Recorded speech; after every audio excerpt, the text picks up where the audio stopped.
Hey, everybody out there, Board Games Insider. In our efforts to make you all insiders in this industry, we are coming to you with a very special report.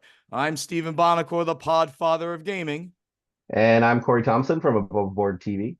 and we have two very special guests here. And I'm going to let them introduce themselves because, wow, I'm proud to be here with these two guys. Vince.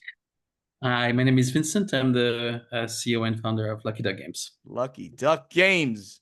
And I am Scott Morris. I'm the Chief Sales and Marketing Officer for Lucky Duck Games. And it is really a pleasure to have you guys here and for you to give us an exclusive first interview with you for a huge, huge announcement that you're making that is dropping like at this exact second in Europe and, of course, around the world. So the first thing, though, before we're going to tease it a little bit. Tell us about Lucky Duck Games. Give us a history about Lucky Duck. Maybe Vince, as the president, can give us that beginning history. And Scott, then we'll throw it over to you. Sure. So Lucky Duck is actually my fifth company. I come from the video game industry, and the company started because my brother, out of anyone, came to me with a board game design and wanted some visual of one of my video game. And I told him, okay, but why don't you make the adaptation of that video game into a board game? The game was called Vikings Gone Wild. He did make the adaptation. We did do a Kickstarter in 2016, and it went so well that I decided to actually go full time with this new Lucky Duck venture after setting my previous company called Everyday I Play. The first 2 years, we're focused on trying to turn video games into board games. It was a failure. We didn't know what video game there, but we learned a lot. But the pivotal moment for us was 2018 with the crowdfunding campaign of Chronicles of Crime. And coming from the video game industry, we had the capacity to do both video games and board games. Now, after 2 years of learning the craft around and 3 or 4 release, and we discovered that there was quite a lot of appetite for digital hybrid games. Philippe Miwunski, or basically for 6 years was our chief creative officer, really came over and helped me let go of that creative part, which I wasn't so good about. I'm more of a businessman. And I guess we've grown much faster than the usual company because we really had this double pump of having a really solid studio, quite independent, that didn't need to manage much. I was just involved in marketing and product. But I really grew the company in terms of marketing and sales, opening a US branch in 2018, opening a French branch in 2019, opening a Polish branch in 2020, and an Italian branch in 2022. One last thing that's not really very known is that we also run an agency called Global Publishing Network, in which we help other publishers, more than 62 of them right now, sign their game internationally. We built a process for ourselves that was really efficient. And as I met more and more publishers, I realized that there was a real need, either because people didn't have those contacts or because most of those publishers simply didn't want to do it because it's not creative. And it's really the hard business part of this. And that brings us to this year. We are more than 60 people. We closed at $50 million revenue last year. And growing again this year. So it's been quite a journey. I was always so impressed with Lucky Duck when I would dig into it. It's not only the games you guys are putting out, but the business distribution and all of that side of it that you're doing in Europe. Just I had no idea until I started digging into it. So you guys have been a leading portion of hobby games in so many ways. And you picked up Scott in fairly recent history, actually. Yeah, in early 2022, Vince said I'm too good looking and my accent's too good, so I need someone from New York to lower the bar. So, so Scott, why don't you take us away? Tell us you look so good today, Vince. He doesn't have a bad day. He's always got a good hair day. That's it. I'm not gonna lie. Having Scott with us has been such an insane blessing. Scott knows everyone. Let's be honest and a little bit honest here. When Scott came over, the US part of our business was really struggling. We just didn't have local leadership. We're trying to look for ourselves, and ever since Scott has arrived, it turned around our US presence like nobody else. So I mean, not only the US, but the US was definitely like it turned it around completely. So thank you so much, Scott.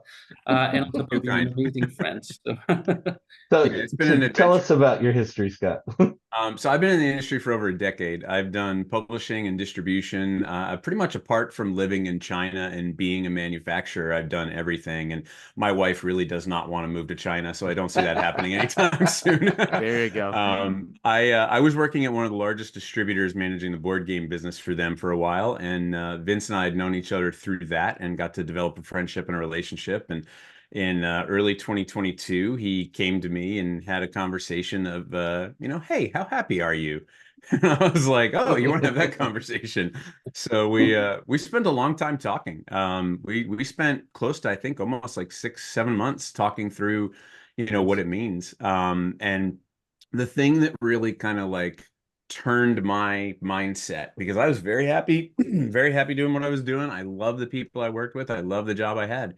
But Vince and I started talking about things like legacy, started talking about things like what you want people to remember about your work here and what you want the impact of your work to mean on the industry, and not just let's make a great game. And that's a completely different mindset. And it really, really impressed me. So, and then I got to meet the team, and like Vince had mentioned, like we're over 60 people now. And to put that in perspective, like there's not a lot of board game companies that are that large. I mean, Stephen, when you were running Stronghold, you did not have 60 people there, right? Yep. You were doing At the high water mark, I had 3, plus of course lots of contractors. lots of contractors, right? Yeah. All right. And when we're talking 60, we're talking like full-time employees, right? Right. So and then on top of that, we have contractors outside. And I remember the first time that I went to Poland and I got to meet the entire team, and it was just a big event. And Vince and I were outside at like 3 a.m. because that's what you do. We were talking at 3 a.m. And he said, so what do you think? Like you've had a chance to meet everybody now. And I said, I don't know how you've done this. And he was like, what do you mean? And I said, everybody in that room trusts each other. They get along with each other. They work with each other. Like I know people that can't do that with 5 people, Yeah. let alone 60 people. So it was It's- extremely impressive. So and then like yeah, Vince I said, was it's been an adventure. so It's been really impressed with awesome. that. So just everybody in the industry has always said that Vince has this magical ability that you just fall in love with him the instant that you meet him, the instant you talk to him. And that I've drunk the Kool-Aid. I've done, Wait, I you have mean, full Kool-Aid? You always give me disclosure. wine. Full disclosure, I've done a little bit of business with Lucky Duck, and just absolutely formed these amazing friendships with Scott and Vince during this whole process, so which it is not expected usually, and just the scope of the business and how incredibly nice everybody is Yeah. always surprises me. Without a But doubt. so tell me, what are the biggest hits right now for Lucky Duck? What are the biggest games that you guys Oh are man, doing? we have so much right now that's like really on fire. It's really exciting. So, we just released Divinus and Kingdom Rush Elemental Uprising. Though Divinus is a brand new digital hybrid game that is a legacy game for us, which is super fun. And my wife is still mad at me because I beat her in one scenario that killed a god that she was very excited about. Though I always describe the game as it's a legacy tile laying game where these gods are fighting against each other in these epic battles, and your decisions get to determine what actually happens in the outcome of those battles. And then the end of each battle determines the next legacy, campaign that you play. And it's amazingly epic and awesome. That's one of the things that we try to do with all of our digital hybrid games is the digital hybrid piece adds to the narration, to the epicness of the adventure, and to the scale of the adventure. So it makes it really engaging. Yeah, I definitely feel you guys do it right, and it's not a gratuitous use or anything like that. Your games are truly integrated hybrid Yeah. games. Yeah, that's the idea. I don't want to do it just for the sake of doing it, Right. but make it with meaning, right? To your point about people falling in love with Vince, like the reason is we kind of operate from a position of values, right? Like we have clearly defined like personal and professional values of like what we want to do and how we want to work with people and how we want to deliver things. And that's important. Like I said, it's not just making a game, it's making an impact, right? And that's a big difference. I always tell people, everybody at the company, one of the first things I said to them, I said, we don't make board games. And everyone kind of looked at me and they were like, yeah, we do, dude. Like, what are you talking about? I was like, no, I said, we do make board games, but the primary product we deliver are memories. We make memories, and it's through the board games that we make memories. So that's been a really exciting piece of it. So that is great, and that's a great way of putting it.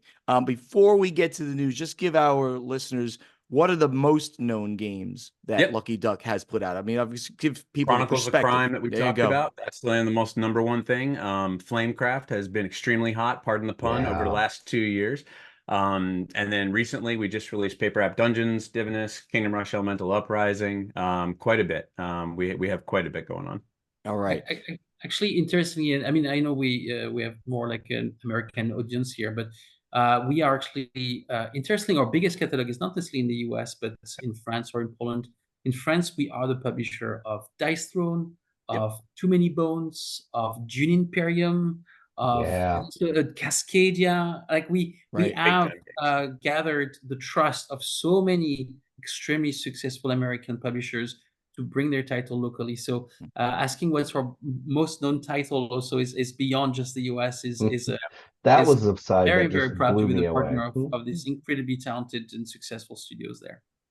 Yeah, and that's you guys did the opposite of what I did quite a bit of. You localized American games in Europe, and I was grabbing European games and bringing them to English or North American markets. So I'll tell you, it's not easy. It's the people that are U.S. publishers who try to translate something to French or Polish or Italian or anything. Like people think like, oh, I just go to Google Translate and work with that. And no, it's a much more detailed thing. Our editorial team, I need to give them a huge shout out because they do amazing jobs, not just in the actual physical translation, but the contextual, just everything that goes into someone regionally picking up that game and having a great experience with that game. They do a great job.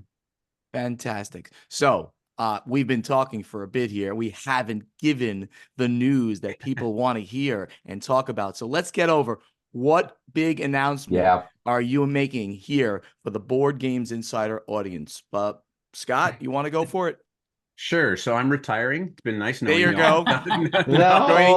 Joining Bonacore. All right. Don't even joke about that. No. I'm not ready to buy a Corvette and live in Florida yet. Not yet.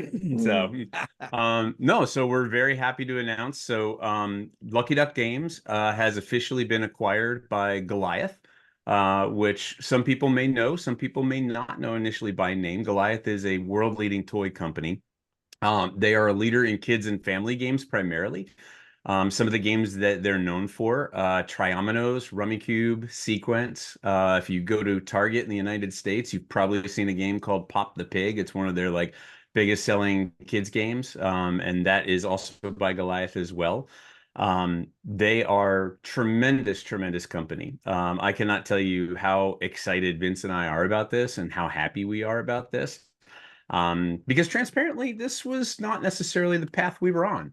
But through many conversations with Jochen Galad, who is their CEO, and Adi Galad, who is his father and the original CEO, we talked with their teams about what it means to, merge these two companies together, what we meant to them from a strategy board games perspective.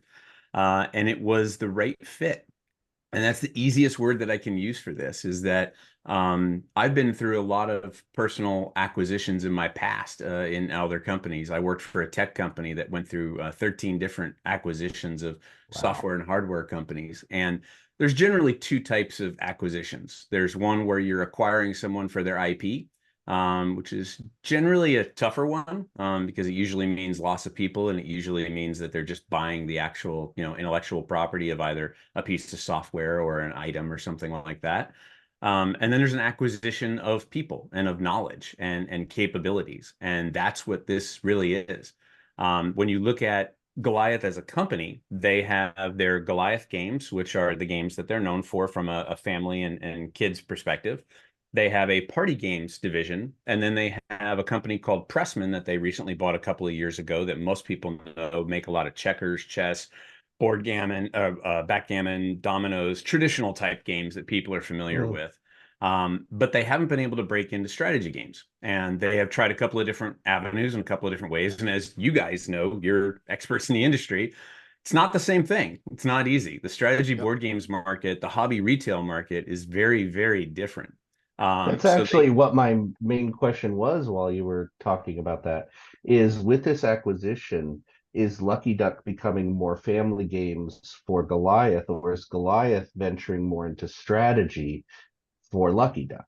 If I may take over here. So I think the realization is that they have, so Goliath as a superpower, because they are the 44 years old company to have access to every mass market venue you can imagine. And when I mean access, in France, for example, they don't go to the French toy fair. All the buyer come to their own showroom. That's the kind of 44 years old type of establishment we're talking They're about. enormous. Yeah. Exactly. And so, but they were not really focused on strategy games or board game generally, because they were very, very strong in the toy segment. And as they are growing and diversifying, they really realized that after a couple internal experiments in which they had the capacity, we want to put this game, those games didn't work. They had the capacity to put it there, they could tourist. So I think it is a wonderful win-win and an incredible synergy for both companies, because on one hand, we bring know-how and a portfolio that's truly international, matching the international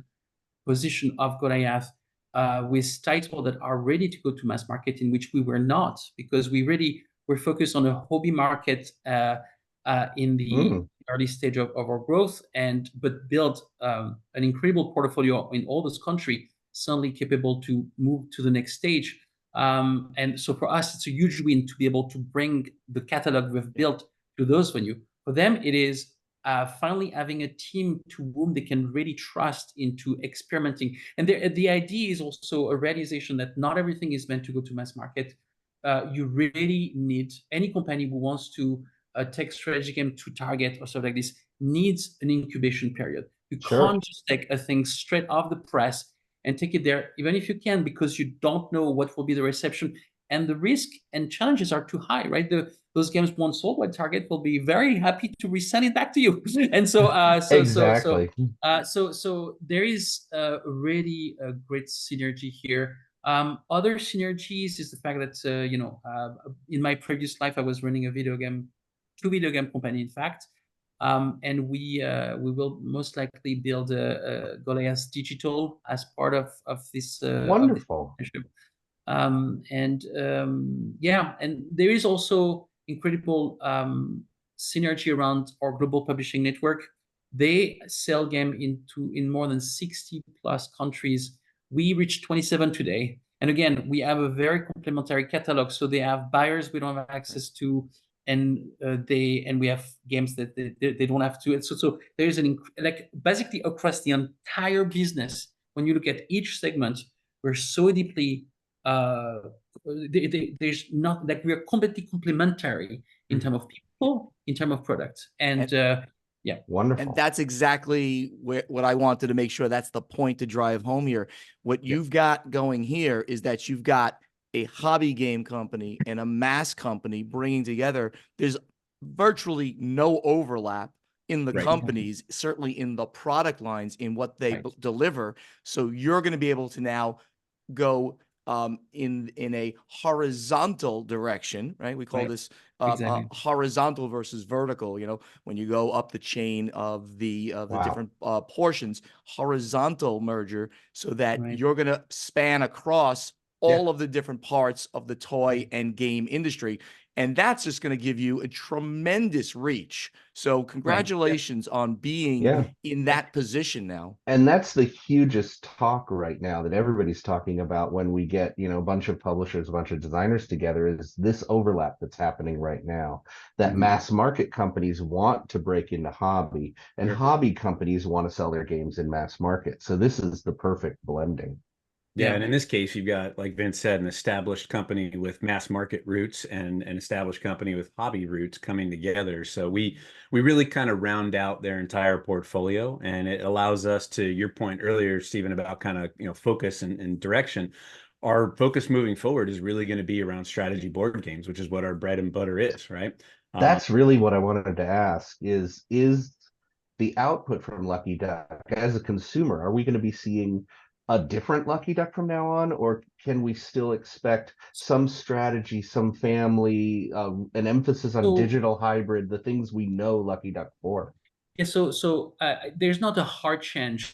One change that we're about to release at Gen Con, oh no, not Gen Con, sorry, at this and a party game. And so we will stop the party game segment. They have a studio that does party game that based in the US called Endless Games. Mhm. And so this is not a segment in which we will keep. To be honest, for us, it's better. It creates a, we were kind of toying around the idea of making party games. It's really I love the idea of experimenting like Lucky Duck. My motto is, we win or we learn. There's never a loss. So let's try things as long as we understand what are the risks. And so we have experimented in a lot of things over the last 7 years. We have created a couple of kids games, and we became an agency like this. So we're toying around this party game. This will not be something we continue. Now, when we say strategy game, it's rather a matter of weight, I would say, in the BGG scale. So we'll still have family target board games or strategy game. In fact, I mean, I would consider Cascadia still in the definition of a large toy company like Goliath. Cascadia, a strategy game for a family audience. So not a big change for us, just less so it's the end of the road on our side for the kids and party side. I would say that's the only thing that we are cutting here, Because because it's already we really covered. have so much better people to do this than us. And so we will refocus on family plus and strategy game, which is basically 95% of our catalog today. So there's not a big shift, basically, just I think a healthy refocus here. Fantastic, guys. I think that this is literally, an overused term, a marriage made in heaven, this big mass company and you guys, a large hobby company coming together. I think it's just fantastic. And I think gamers around the world are going to see an impact of this, all of a sudden seeing your games in different venues, right? And getting them introduced to new gamers, of course, Exactly. around the world. Fantastic. That's the idea. Any other? I've long said for a long time, man, that this industry is challenged primarily by bringing new gamers to the industry. And Sure. I firmly believe everybody is a gamer. They just don't know it yet.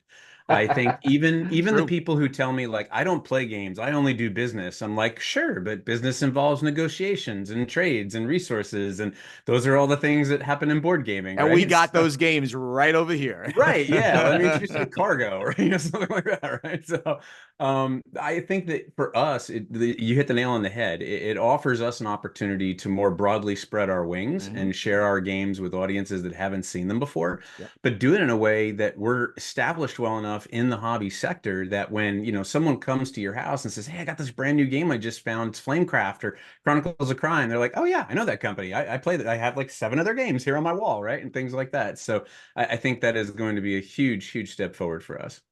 That's just fantastic, guys. I'm blown away by this announcement. I think this is going to be fantastic for everybody around. Congratulations. So how much was the sale? Can you? No. Sorry. No. It was somewhere between $1 and $10 billion. Yeah. That's right in my price range. That Right would have been your my price guess. range. Yeah, the last car you bought, Corey.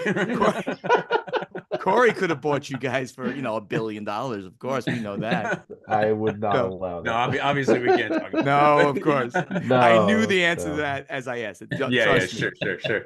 All right. No, Thank I you. am so excited Yeah. about this. I've wanted for such a long time. I've wanted other people to know just how big and extensive and wonderful Lucky Duck as a business is. I mean, I've known it just knowing you guys for a couple years now, and this is it. Lucky Duck's just going to be everywhere. It's fantastic. I think the nice thing too, and it's good to point out, the name Lucky Duck and the brand Lucky Duck is staying in place. So as part of this, Okay.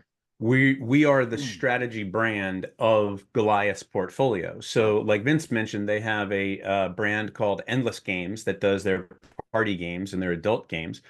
Goliath, the main brand, does their main games that are, the kind of kids and family kind of games. And then there's the Pressman company that they bought that does the more classic games. So each of those maintain their brand kind of footing and establishment. So you'll still see the Lucky Duck logo. You'll still see Lucky Duck Games. You'll still see us at shows with our bright black and orange and white and everything. So all that is staying the same. So if anyone has any concerns that like there's going to be changes happening, that's not going to happen at all. It's still going to be the same familiar face. I would 100% have expected you guys to maintain brand identity, right? Always be branding is my motto. So ABB, yep. absolutely. So, hey, Vince and Scott, thank you so much for being here at these weird hours. Sure. Corey and I got to get to gaming. We're at the gathering of friends right now. What do Oh, we do? wow. What is Enjoy, Such a Jonathan. hard life. Oh, I have Hanging- to play games for a Yeah, living. yeah. I have to have lunch with Antoine Bauza. I don't know what to Yeah, say. you know. Oh. I got Uli Glenn in. I'm Sabiento. playing a game with him right now, right after this. And so thank you I'm guys such a so name much. dropper. Yeah, I Thank love it. you for letting us have this interview. Anytime. Thank you guys. I have been dying, you know, ever since I knew. Just I want to tell people it's so exciting. Well, thank you Thank you guys. so We much appreciate all also. you guys do for the industry, and Yeah. you guys are just amazingly awesome people. We love Yeah, you I guys, and thank you so much for Yeah. joining us here. Oh, to we do all this. love each other. Oh, it's a big love fest. Oh, A special shout out to you, Corey, for helping us in many ways. Thank you I've so always much for your believed in support you in all the guys. years. It's even way back when I had the Dice Tower podcast. They asked if I wanted a sponsor, and immediately it was, I want Lucky Duck. That's Yo. sweet. So it's Yeah. Thank you so much. You have helped in a huge way, Corey. So I can't thank you enough. oh, All right. congratulations, guys. Yeah, This is so congratulations huge. again, and everybody out there listening or watching. This is Board Games Insider coming to you, exclusive news from Lucky Duck Goliath merger. Bye, everybody. Take care. Bye bye.